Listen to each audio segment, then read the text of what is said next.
Many times it feels like change and transformation teams are the most data-deprived teams in an organization. You look at sales, you look at finance, you look at technology, and they all have their systems and their data and their analytics, but somehow change and transformation don't really have anything beyond email open rates and views on a SharePoint site many times. And I actually never thought of this being something that our customers would care a lot about when I started Tigerhall, because I thought data and analytics was just like a 101 in enterprise software, right? Like, of course you have data, of course you can measure it, but turns out it isn't. So this is what Tigerhall's data and analytics looks like. And there are two ways to get data out of Tigerhall. So you have this, which we're seeing here, called statistics. So this is what I call a hygiene basic statistics dashboard, where you see a quick snapshot of what's going on across the organization. And then you also have something here called the report builder. And the report builder is where you can get a lot more granular and go into depth on any of the data that you have within Tigerhall and pull out very specific reports. And all of this data across both statistics and report builder is an open API, so it can feed into your data lakes or Power BI or any other tool that you use as well for your analytics. And you can also export everything via CSV. So everything that you see here, easy to click export, and you get a downloadable file on any and all of these different numbers that you see here. So I wanted to show you some things that you can do within our statistics and report builder. I'm not going to go through exactly everything in all the reports, but I wanted to show you the top 5 use cases and insights that change and transformation leaders get out of the platform that they use in their daily change and transformation work. Number 1, who's actually influential? Out of all the change champions that we use and leaders who are delivering messages, how can we know who's actually got that influence and power, and who are they best influencing, so that you can amplify their influence and engage those very hard to engage people? So to find that out, we head to our statistics dashboard, and everything that you see in this quick dashboard can be filtered on groups. So this is where you have the different audiences. So this is however you set it up with your dynamic audience groups. If you have your IT project managers, Asia managers, you might have an implementation committee or change champion. So these are all up to how you set up the audiences. So you can filter based on group and also based on time period. So if I want to see who has been influential for my hourly operations managers in the last month, I can filter that here, and then I get that data from exactly that group in that time period.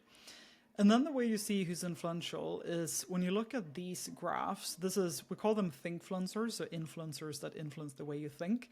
And this is when you assign this role to different people in your organization. So you can assign a thinkfluencer role to a leader, to a change champion, anyone that you want to influence or thinkfluence in your organization.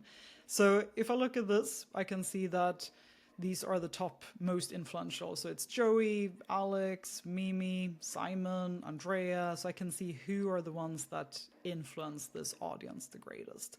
And if I change this, let's say I want to see the hourly operations managers, and I want to see this last month, if we take that example, then all the data changes instantly, and you can see exactly, okay, who was actually influential last month. And then it was a little bit different. Then it was Jeremy, it was Joey, and Andrea was there, but there were some changes in them as well. Eric was coming up there too. So you can see who's influential to whom, and then you can double down on using that influencer to double down on getting a certain message to a certain audience. Number 2. What are the top concerns and the questions that people have? So how can we find this out to know how we can address them effectively to reduce change resistance? Let's take a look at that. So to find that out, we go into our report builder. So let's say I want to know top concerns and questions on a certain initiative. I'll type that out here. And then I select a template here. What suits my reporting requirements the best? Now, if I want to know people's top concerns and questions that they have, the user comment template is probably the most suitable report template for me to use for this purpose. So let's select user comments. Then what you can do here is, again, you can filter based on time period. So maybe you want to see what recent concerns and questions do people have. Maybe you just want to see what has happened in the last 14 days, anything new that people are wondering about. And then here you can select exactly the initiative or the content piece that you want to see the feedback on. So if we take, for example, 3 elements of a transformation, or transforming user journeys with AI. Let's say these are pieces of an initiative that you want to see exactly. What did people think about this? What were their comments and concerns? You select the initiative, and then here you can specify even who do you want to know the concerns and the questions from. Maybe you don't care about what Susan in accounting thinks of your user journeys in AI, but maybe you really care about what Mark in sales support thinks about it. So that's where you can specify the groups. So who do you want to know? Do you want to know what the HR managers think or something entirely different? So you can select that here. Or you can also specify specific users. So maybe you want to know what Nelly thinks of everything. And you can select all the different initiatives and just see what does Nelly think, or what does your CEO think, or a specific leader, what concerns do they have. Or you can also choose here to build a custom audience. So this is where I select my conditions. So maybe I want to know people who report to a certain person. I want to know people who report into Charles and maybe are 4 levels below Charles, for example, and who sit in, they might be sitting in, say, Australia, and people who have been in the company for some time. Let's say start date. We don't want to have people who recently joined. We might not care about what they think. We want to know more about what do the legacy employees think of this initiative. So we select people who started before 1st of August last year, let's say. So now we have a custom audience. So if I want to know what are the top concerns and questions that people who report up to Charles Davis in Australia and started before 1st of August 2024, what do they think about the initiative of user journeys in AI, or AI in user journeys? What are their specific concerns about this? And then you press next, and this gives you a table, and you can edit this table as well. So maybe you don't care about their Tigerhall user ID or the location. You just want to see the comment, when they made it, and on what initiative. Then you can design your own report here and just press next. You get a summary. This is exactly what's included in your report, and then you can easily export it. So you can export it into a Power BI, to a CSV file, or anywhere you're working with the data. And what's coming soon as well is a visualization of this in Tigerhall, so a visualization of it directly here in the dashboard. So that's how you can know people's feedback and what they think of a certain initiative. And the way that you would get this if you export it to a CSV or an Excel file is something like this. So you will see all the different comments, you see people's questions here. How do we measure the resource recovery rate in practice? Questions about the documentation. How do we balance this with the potential increase in operational complexity, associated risks? So you can see all the questions that people have here. So right now, if you click that export button here, this is the result that you will receive directly in your inbox. Number 3, what resonates? What resonates with different audiences? What type of messaging? What content formats? How should you speak to different audiences? Let's find that out. So to find that out, we head back to our statistics dashboard, and here you can select the group that you want to know what resonates with them. So if we select Australia Creatives, easy to see, again, who's influential for our Australia Creatives, what kind of content resonates with them, what kind of initiatives are they interested in, and then what are the popular content pieces. So you can see they're really interested in AI in business, a live stream around conflict resolution, how you can use an elevator pitch. So you can see exactly what resonates with them here, how many users have consumed it, total time spent, and what they like. You can also see it through the assignments. When you assign something to them, you can see, are they giving it a thumbs up, or what are their reactions to it? But this is where you can see what are they actually drawn to and what resonates with this group. Number 4, who's keeping up and who might need a little bit more support. To find this out, you can either head to statistics and all the way down to your assignment view, where you can then see out of all the users going through, for example, this merger culture initiative, how many users have started it, how far along are they, how many completed it.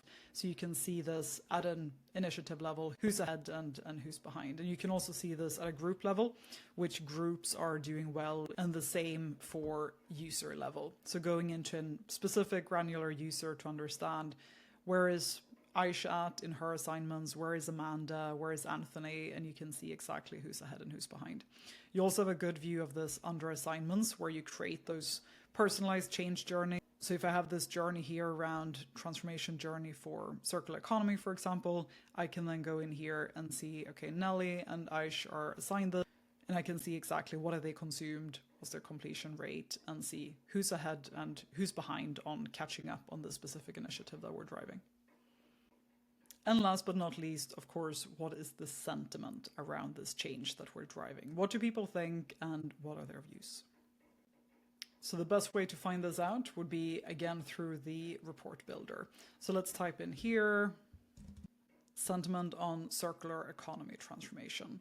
Now for this type of sentiment, again, I think the user comments would be the most useful template here. This is a very, very used template because this is basically what feeds all of your two-way feedback loops and seeing what people think and comment on the questions they have.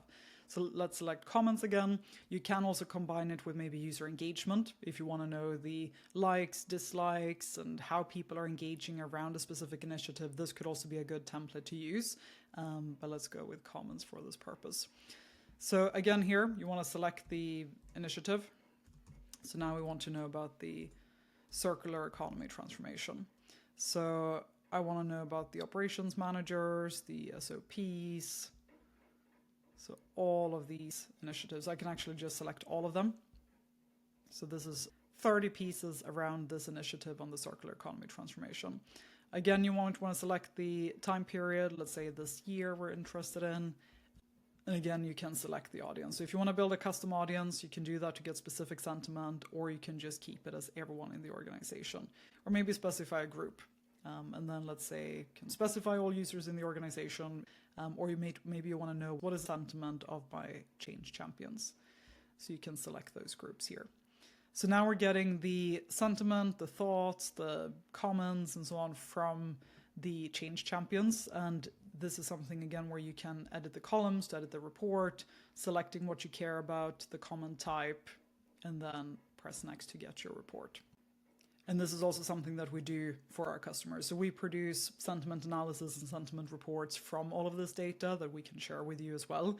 And this is something that we're building into the platform as well. So that's something that is coming out in the next 2 to 3 months or so, where all of this data, all of the feedback, all of the reporting is going to go into a sentiment analysis. So right now we do that outside of the platform and share with customers, but that will be in platform very soon as well. So you get all of that data from across all of your initiatives, all your audiences across the entire organization, and that allows you to pivot faster, make decisions about where to double down, where to provide more support, how people are adjusting to the change, and how you can address specific concerns and obstacles and challenges before they even arise. So those 5 are a few quick examples of what you can do with the report builder and the statistics dashboard in Tigerhall and the data that you get. Many more application areas and use cases across these different reports and across the way that you use the statistics dashboard as well. So here's to more data, more analytics, and more insights for change and transformation teams.